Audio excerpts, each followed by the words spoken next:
ఏ రోజుకు ఆ రోజు లెక్కలేసుకుంటాం అనేది జరిగిపోతూనే ఉంటుంది. అక్కడ పోయిందంటారా, ఇక్కడ వచ్చిందంటారా, అదైపోతుందంట, ఇదైపోతుందని. సరే మనం కూర్చున్నట్టు మనం అనుకున్నట్టు జనాలు ఓట్లేస్తారంటే వెయ్యరు, కానీ ఎవరి లెక్కలు వాళ్ళకుంటాయి. తెలుగుదేశం వాళ్ళు వర్స్ట్ సిచ్యుయేషన్లో అంచనా వేసుకుంటున్నది 100 సీట్లకి తగ్గదు అన్నటువంటి. అందులో ఎస్పెషల్లీ గ్రేటర్ రాయలసీమ 52 స్థానాలు ఉన్నటువంటి రాయలసీమ కావచ్చు, అట్లాగే నెల్లూరు, ప్రకాశం కలిపి ఈ దఫా తమ వైపు ఉంది. ఆ మొత్తం 72 సీట్లకి కాను దగ్గరగా 40 స్థానాలు తాము గెలుస్తామని అంచనా వేస్తున్నారు. అట్లాగే కృష్ణా గుంటూరు జిల్లాల్లో, అంటే ఉమ్మడి లెక్కన ఇవన్నీ కూడా ఉమ్మడి కృష్ణా గుంటూరు జిల్లాల లెక్క తీసుకుంటే కనీసం 15 స్థానాలు వస్తాయి. ఇక్కడే 55 స్థానాలు వాస్ట్ సిచ్యుయేషన్.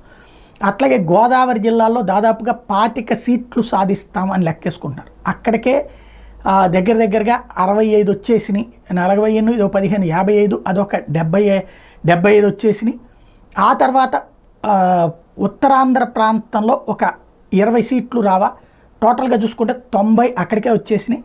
కాబట్టి కూటమిగా గ్యారంటీ ప్రభుత్వం ఏర్పాటు.